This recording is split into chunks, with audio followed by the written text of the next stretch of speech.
നമുക്കറിയാം ആഗോളതാപനം അതുപോലെ ക്ലൈമറ്റ് ചേഞ്ചൊക്കെ വളരെ വർദ്ധിച്ചു വരുന്ന സാഹചര്യത്തിൽ ഇതിനൊരു അവബോധം ജനങ്ങളിലും കുട്ടികളിലും ഉണ്ടാക്കുന്നതിന് ഉദ്ദേശിച്ചിട്ടുള്ളതാണ് തുടങ്ങിയ ഒരു സംഘടനയാണ് ഗ്രീൻ എനർജി ഫോറം.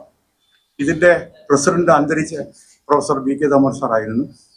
അദ്ദേഹം മരിച്ചതിന് ശേഷം ഞങ്ങൾ ആ ഒരു സംഘടന അതിൻ്റെ പ്രവർത്തനങ്ങൾ മുന്നോട്ട് കൊണ്ടുപോകുന്നതിൻ്റെ ഭാഗമായിട്ട് ഇന്ന് നമ്മൾ സി ഒരു മീറ്റിംഗ് ഉണ്ട്. മീറ്റിംഗ് അല്ല, അത് നമ്മൾ ഒരു ഹാൻഡ് ബുക്ക് ഉണ്ടാക്കുന്നത്, കാർബൺ ന്യൂട്രാലിറ്റി. ഇതൊന്ന് സി എം ആണ് റിലീസ് ചെയ്തത്. അതിൻ്റെ ഫോട്ടോയുടെ സോഫ്റ്റ് കോപ്പി നമ്മളിലുണ്ട്, നമ്മൾ അയച്ചു തരാം. നമുക്കറിയാം ഇതിനകത്ത് ഈ ആഗോളതാപനം വർദ്ധിച്ച സാഹചര്യത്തിൽ പാരീസ് അഗ്രിമെന്റ് പ്രകാരം carbon emission pre industrial state, അതായത് നമ്മൾ വ്യാവസായിക വിപ്ലവത്തിന് മുമ്പുള്ള സ്റ്റേജിൽ നിന്ന് 1.5 ഡിഗ്രി കുറയ്ക്കണം എന്നുള്ളതാണ് ഈ വിവിധ രാജ്യങ്ങൾ അംഗീകരിച്ചിട്ടുള്ള ഉടമ്പടി. അതിന്റെ ഭാഗമായിട്ട് 2050 നമ്മൾ എല്ലാ രാജ്യങ്ങളും 198 രാജ്യങ്ങളും ഇത് 1.5 ഡിഗ്രി കുറയ്ക്കണമെന്നായിരുന്നു നമ്മൾ ഉദ്ദേശിച്ചിരിക്കുന്നത്. ഇന്ത്യയിൽ അത് 2070 വരെ വേണമെന്ന് പറഞ്ഞിട്ട് പ്രധാനമന്ത്രി നിർദ്ദേശം അനുസരിച്ച് അതിന്റെ പ്രവർത്തനം നടന്നു വരികയാണ്. അപ്പൊ ഇതിലൊരു ബുദ്ധിമുട്ട് നമ്മൾ കാണുന്നത് വെച്ചാൽ ഇതിനെക്കുറിച്ചുള്ള ശരിക്കൊരു അവബോധം ആൾക്കാരുടെ ഇടയിലില്ല. ഇതിന്റെ ഭാഗമായിട്ടാണ് നമ്മൾ ഈ ഗ്രീൻ എനർജി ഫോറം തുടങ്ങി. കഴിഞ്ഞ വർഷം നമ്മൾ കൊല്ലം ചവറ അയ്യാറുമായിട്ട് ബന്ധപ്പെടുത്തി അവരോട് ചേർന്ന് അവരുടെ ചില സാമ്പത്തിക സഹായത്തോടു കൂടി നമ്മൾ കാർബൺ ന്യൂട്രൽ ലിവിങ് എന്നുള്ളൊരു പ്രോജക്റ്റ് നമ്മൾ ചെയ്തു, CSR പ്രോജക്റ്റ്. അതിൽ ഏകദേശം 100ഓളം സ്കൂൾസ് ആൻഡ് കോളേജസ് പങ്കെടുത്തു. അവർക്ക് നമ്മൾ പ്രധാനമായിട്ട് കൊടുത്തിരിക്കുന്നത്, നമ്മുടെ വിഷയം എന്ന് പറയുന്നത്, നിങ്ങൾക്ക് കാർബൺ എമിഷൻ കുറയ്ക്കത്തക്ക രീതിയിൽ എന്ത് ചെയ്യാൻ പറ്റും, അതിനനുസരിച്ചുള്ള നിങ്ങൾ പ്രോജക്റ്റുകൾ ഉണ്ടാക്കി കഴിയുക. ഞങ്ങൾ ഈ ഇന്നൊവേഷൻ എന്നൊക്കെ പറഞ്ഞത്, കാർബൺ എമിഷൻ പറഞ്ഞ കുട്ടികൾക്ക് അത്ര അറിയില്ല. അപ്പൊ അതിന് ഞങ്ങൾ 13ഓളം ശാസ്ത്രജ്ഞന്മാരെ വെച്ചിട്ട് അവർക്ക് അവബോധം സൃഷ്ടിച്ച് ക്ലാസ് നടത്തിയിട്ട് അതിന്റെ ഫലമായിട്ട് ഇവർ പ്രോജക്റ്റുകൾ കാർബൺ എമിഷൻ കുറയ്ക്കുന്ന പ്രോജക്റ്റാണ് തന്നത്. അത് നമ്മൾ ഇവാലുവേറ്റ് ചെയ്ത് അവർക്കെല്ലാം സമ്മാനം കൊടുത്തപ്പോഴത്തേക്ക് നമ്മൾ കണ്ടൊരു കാര്യം, കുട്ടികളിൽ ഈ ബോധവൽക്കരണം നടത്തുന്നതാണ് ഏറ്റവും നല്ലത്. കാരണം എന്ന് വെച്ചാൽ അവർക്ക് ഇത് കാര്യങ്ങളുടെ ഒരു ജിജ്ഞാസയുണ്ട് ഇത് മനസ്സിലാക്കാനായിട്ട്. അപ്പൊ അതിന്റെ ഭാഗമായിട്ട് ആ പ്രോജക്റ്റ് നമ്മൾ തൃപ്തികരമായിട്ട് തീർത്തതിന് ശേഷം ഞങ്ങൾ ആലോചിച്ചാണ് GSM, green energy students movement എന്നുള്ള രീതിയിൽ ഒരു കൂട്ടായ്മ കേരളത്തിലെ സ്ഥാപനങ്ങൾ തുടങ്ങുക. GSM എന്ന് പറഞ്ഞാൽ എന്താണെന്നെല്ലാം നമ്മൾ ഈ ഡീറ്റെയിൽസ് കൊടുത്തിട്ടുണ്ട്. GSM എന്ന് പറഞ്ഞാൽ ഓരോ സ്ഥാപനത്തിലും ഒരു 4 കുട്ടികൾ വീതമുള്ള ഗ്രൂപ്പുകൾ ഫോം ചെയ്തതിനു ശേഷം ഏതെല്ലാം രീതിയിൽ എമിഷൻ കുറയ്ക്കാൻ പറ്റുന്നതിനെ കുറിച്ച് അവർ ആലോചിച്ച് പ്രപ്പോസൽസ് ഉണ്ടാക്കുക, നമ്മളത് ഗൈഡ് ചെയ്യും. അതൊരു പ്രോജക്റ്റ് നമ്മൾ കേരളത്തിൽ ആരംഭിക്കാൻ പോവാണ്, ഗ്രീൻ എനർജി സ്റ്റുഡൻസ് മൂവ്മെന്റ്. ഇതിന്റെ ഭാഗമായിട്ട് അവർക്ക് കൊടുക്കാൻ വേണ്ടിയിട്ടുള്ള ബുക്കാണ് ഇന്നിപ്പോൾ റിലീസ് ചെയ്താണ്, ചീഫ് മിനിസ്റ്ററാണ് റിലീസ് ചെയ്തത്. കാർബൺ എന്താണെന്നും കാർബൺ എമിഷൻ എന്താണെന്നും അവര് വളർന്നു വരുമ്പോൾ ഈ പറയുന്ന 2070 2050 ടാർഗറ്റ് നമ്മൾ ഇവിടെ ഈ 2025 26 വെക്കുമ്പോൾ അത് മീറ്റ് ചെയ്യാൻ ബാധ്യതപ്പെടുന്നത് ഈ കുട്ടികളെ, ഇന്നത്തെ സ്കൂളിൽ പഠിക്കുന്ന കുട്ടികളാണത് മീറ്റ് ചെയ്യാൻ ബാധ്യതപ്പെടുന്നത്. അപ്പൊ അവർക്ക് എന്താണ് അവരെ മീറ്റ് ചെയ്യേണ്ടതെന്ന് അവർക്ക് അറിഞ്ഞുകൂടെങ്കിൽ നാളത്തെ പൗരന്മാരായി വരുന്നവർക്ക് ഇത് ഒരു പുതിയ കാര്യമായിട്ട് വന്നേക്കാം. ഓഫ്കോഴ്സ് സോഷ്യൽ മീഡിയയിലും അല്ലാതെയും ഇതിന്റെ നോളജ് ഗ്രോത്ത് വളരെ വലുതായിട്ട് വന്നിട്ടുണ്ട്.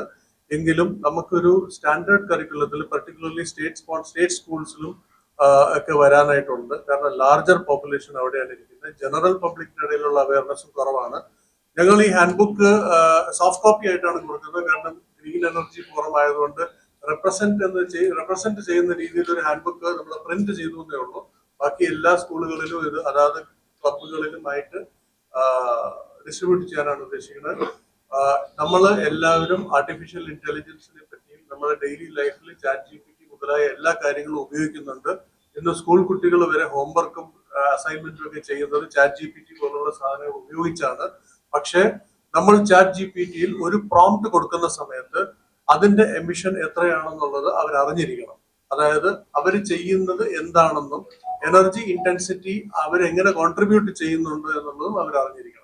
ഇനിയിപ്പോ ആർട്ടിഫിഷ്യൽ ഇന്റലിജൻസും ഈ പറയുന്ന സാധനങ്ങളും നമുക്ക് നമ്മുടെ ഡെയിലി ലൈഫിൽ നിന്ന് എടുത്ത് കളയാൻ പറ്റാത്ത കാര്യങ്ങളാണ് എങ്കിൽ ഇതിന് കോമ്പൻസേറ്ററി ആയിട്ട് എന്ത് ചെയ്യാൻ പറ്റും, ആ ഒരു വിവരമാണ് നമ്മൾ സ്കൂൾ കുട്ടികളിൽ പറഞ്ഞു കൊടുക്കേണ്ടത്.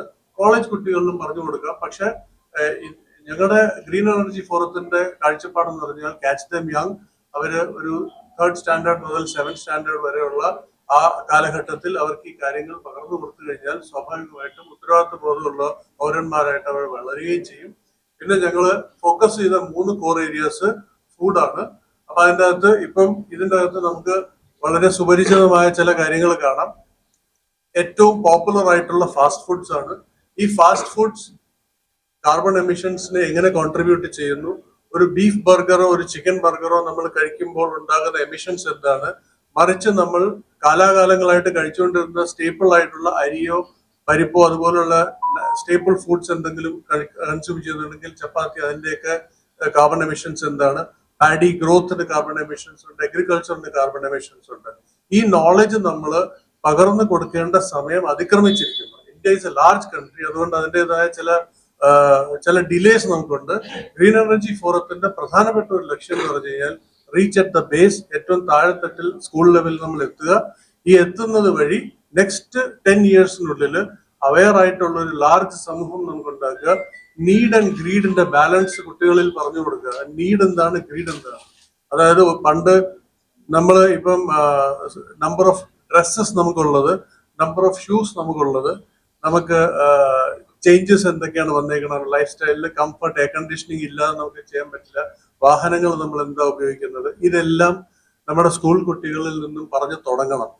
കാരണം വെറുതെ ജൂൺ 5-ാം തീയതി എൻവയൺമെന്റ് ഡേക്ക് പോയിട്ട് 10 ചെടി നട്ട് 6-ാം തീയതി അത് പറിച്ചു കളയുന്നതിൽ കാര്യമൊന്നുമില്ല. കാരണം ഇത് ഫണ്ടമെന്റൽ കോർ എസൻസ് ആണ് വി ആർ ഫേസിങ്. കാരണം ക്ലൈമറ്റ് ചേഞ്ച് മിറ്റിഗേഷന്റെ ഭാഗമായിട്ടാണ് ഇത് ചെയ്യുന്നത്. ഞാൻ ഡീകാർബണൈസേഷൻ എക്സ്പേർട്ടാണ് കേരളത്തില്. ഇതിന്റെ നമ്മുടെ ഫണ്ടമെന്റൽ പ്രിൻസിപ്പിൾ എന്ന് വെച്ചാൽ train as many people as possible so that they train further. അവരുടെ നിലയ്ക്ക് പിന്നെയും ട്രെയിൻ ചെയ്യണം. എന്നാൽ മാത്രമേ ഈ മെസ്സേജ് പെർക്കുലേറ്റ് ചെയ്യുള്ളൂ. ഇപ്പൊ ഗ്രീൻ എനർജി ഫോറം ആണ് ആ ഇനിഷ്യേറ്റീവ് എടുത്തേക്കുന്ന. ഭാഗ്യത്തിൽ നമുക്ക് ഇന്ന് CM ഇത് റിലീസ് ചെയ്തു, ഒരു കോപ്പി എഡ്യൂക്കേഷൻ മിനിസ്റ്റർ കൊടുത്തു. കരിക്കുലം മാനേജ്മെന്റിന്റെ പരിപാടി ഈ വർഷത്തെ കഴിഞ്ഞതുകൊണ്ട് എലക്റ്റീവ് ആയിട്ടോ മറ്റേതെങ്കിലും രീതിയിലോ നമുക്ക് സ്റ്റുഡൻസിന്റെ ഇടയിലോട്ട് ഇത് പ്രചരിപ്പിക്കാൻ പറ്റുമെന്ന് വിചാരിക്കുന്നു. ഇതിന്റെ അകത്ത് പല കാര്യങ്ങളും നമ്മൾ പറഞ്ഞിട്ടുണ്ട്. ഹാൻഡ് ബുക്കിന്റെ സോഫ്റ്റ് കോപ്പി വേണമെങ്കിൽ, ഇത് നമുക്ക് എന്തെങ്കിലും ഗ്രൂപ്പ് ഉണ്ടെന്നുണ്ടെങ്കിൽ സോഫ്റ്റ് കോപ്പി വേണമെങ്കിൽ ഷെയർ ചെയ്യാം. പ്രസ് ക്ലബ് സെക്രട്ടറിക്ക് കൊടുത്തു കഴിഞ്ഞാൽ അത് എല്ലാവർക്കും കഴിക്കുമ്പോൾ നമ്മുടെ അരി കൊണ്ടുള്ള ആഹാരം കഴിക്കുമ്പോൾ 40 ഇരട്ടി എമിഷനാണ്. 50 ടൈംസ് നമ്മളെ ഇതുപോലെ നമുക്കറിയില്ല. അപ്പൊ നമ്മൾ ഇങ്ങനെയുള്ള ടിപ്സുകൾ നമ്മൾ കുട്ടികൾ മനസ്സിലാക്കുമ്പോൾ പെട്ടെന്ന് ശ്രദ്ധിച്ചിട്ട് അവർ ലിമിറ്റ് ചെയ്യാൻ നോക്കും. അതുവഴിയുള്ള ബോധവൽക്കരണം നടക്കും, അല്ല നമ്മൾ വാക്കാൽ പറഞ്ഞ് നടക്കില്ല. അപ്പൊ ഞങ്ങൾ ഒരു ടിപ്പിക്കൽ എക്സാമ്പിൾസ് കൊടുത്തിട്ടുണ്ട്. ഇപ്പൊ AC ഉപയോഗിക്കുമ്പോൾ എത്ര വരും, അല്ലെങ്കിൽ നമ്മൾ ഇതില് ഫ്രിഡ്ജ് ഉപയോഗിക്കുമ്പോൾ എത്ര വരും, അങ്ങനെ വളരെ സാധാരണയായിട്ട് ഉപയോഗിക്കുന്ന കാര്യത്തിലുള്ള എമിഷൻസ് എല്ലാം ഇതിൽ കൊടുത്തിട്ടുണ്ട്. ഈ പ്രസ് ഇപ്പൊ മാറ്റം ഇച്ചിരി ഡീറ്റെയിൽ ആയിട്ടുണ്ട്. അതെ, ഞങ്ങളൊരു റിക്വസ്റ്റ് എന്ന് പറഞ്ഞാൽ ഇത് കേരളത്തിൽ മൊത്തം തുടങ്ങുന്ന ഒരു പരിപാടി എന്ന നിലയിൽ ജനറൽ ഒരു കവറേജ് വന്നാൽ കൊള്ളാം. കാര്യം ഇതുവഴി എന്തെങ്കിലും ഒരു ബോധവൽക്കരണം വരട്ടെ. ഇതിനകത്ത് വന്നിരിക്കുന്ന ടിപ്സ്, ചില എക്സാമ്പിൾസ് ലൈക്ക് കൊടുത്താല് പെട്ടെന്ന് കുട്ടികൾ ക്യാച്ച് ചെയ്യും. കുട്ടികൾക്ക് ഇതെല്ലാം വളരെ ക്യൂരിയസ് ആണ്. ഞങ്ങളുടെ ആ പ്രോജക്റ്റ് ചെയ്തപ്പോൾ നമുക്കറിയാം, പ്രത്യേകിച്ച് നമ്മൾ കണ്ടത് ഒരു UPS ലെവൽ കുട്ടികളാണ് ഏറ്റവും താല്പര്യമായി. ഹൈസ്കൂളൊക്കെ ആകുമ്പോൾ ഇച്ചിരി കുറയും, കോളേജാകുമ്പോൾ ഇനിയും കുറയും. അപ്പൊ നമ്മൾ ആ ഒരു സ്റ്റേജില്, അപ്പൊ ഞങ്ങൾ 96-ല് എനർജി കൺസർവേഷൻ ക്ലബ്ബ് എന്നുള്ള ഒരു ആശയം കൊല്ലത്ത് തുടങ്ങി. അതില് ഞാനായിരുന്നു എന്റെ കോർഡിനേറ്റർ, VK ദാമോദർ സാറായിരുന്നു പ്രസിഡന്റ്. നമ്മളെ ഈ എനർജി കൺസ്ട്രക്ഷൻ ക്ലബ്ബ് ഇന്ത്യയിൽ ആദ്യം തുടങ്ങിയ കൊല്ലത്താണ്. 200 ക്ലബിനാണ് നമ്മൾ ministry of power project, national project ആദ്യമായിട്ട് കിട്ടിയതാണ്. അതിൽ നമ്മള് 220 ക്ലബ്ബ് തുടങ്ങി. അന്ന് നമ്മൾ കുറെ വിഷയം എന്ന് പറഞ്ഞാല് ഈ ഊർജം ലാഭിക്കുക എന്നുള്ളതാണ്, കൺസർവേഷനാണ്. ഇന്നിപ്പം ഊർജം ഉപയോഗിച്ചതിന് ശേഷമുള്ള ഇമ്പാക്ട് ആണ് ഇപ്പോഴത്തെ നമ്മൾ വിഷയം. അതുകൊണ്ടാണ് 2023-ല് ഈ എനർജി കൺസർവേഷൻ ആയിട്ട് ബന്ധപ്പെട്ട് ഗ്രീൻ എനർജി ഫോറം തുടങ്ങാനുള്ള കാരണം.